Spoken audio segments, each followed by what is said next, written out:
Hello and welcome to the first of two armoured previews for Mare Nostrum 1.4. In this first video we are looking at Allied editions, and in the next video we shall be looking at the Italian tanks.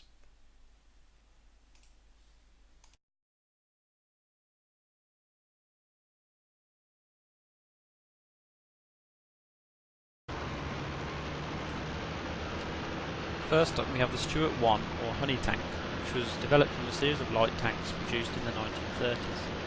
The M3 was approved for production in July 1940, and construction began in March 1941, after previous contracts had been completed.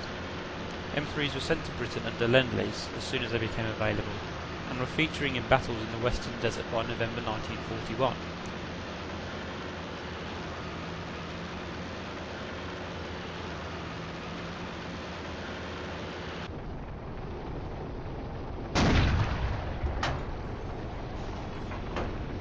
As you can see, the scope is not adjustable unlike German tanks, and the aiming reticle is very simple and easy to use. The Stuart comes loaded with high explosive, armour piercing, and smoke shells. This tank is best used in an attacking role due to its high speed and manoeuvrability and its relatively low firepower. Try to blind your enemies with smoke, then flank them and hit them from the sides or rear.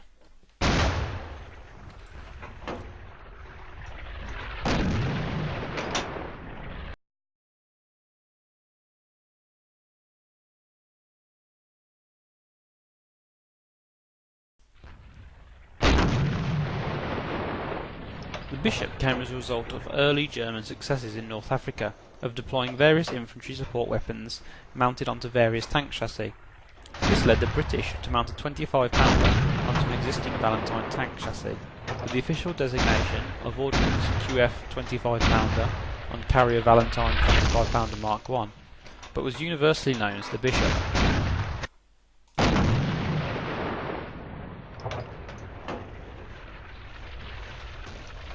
The box-like structure containing the 25-pounder was very cramped and limited the elevation of the gun, reducing its normal range of 10,900 to only 5,850 metres. As you can see, you need to aim extremely high to get the required distance on the shell when fighting at any range. After the crew protection had been improved, an initial order of 100 was made in November 1941, with another 200 promised in a follow-up order.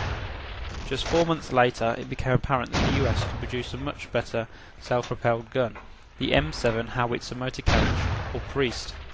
The further orders of the Bishop were cancelled, and by July 1942, the first batch had arrived in the Western Desert. Priests then began to arrive, and in large numbers, so the Bishop was eclipsed. However, it continued to be used in North Africa, Sicily, and the opening phases of the Italian campaign.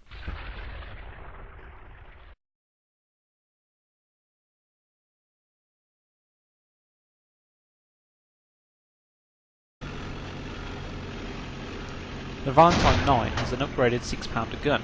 However, in order to fit it, the coaxial machine gun and the loader crew member had to be removed, so watch out for infantry. The sight is much better than the Bishop, with graduation markings allowing for more accurate aiming at large distances.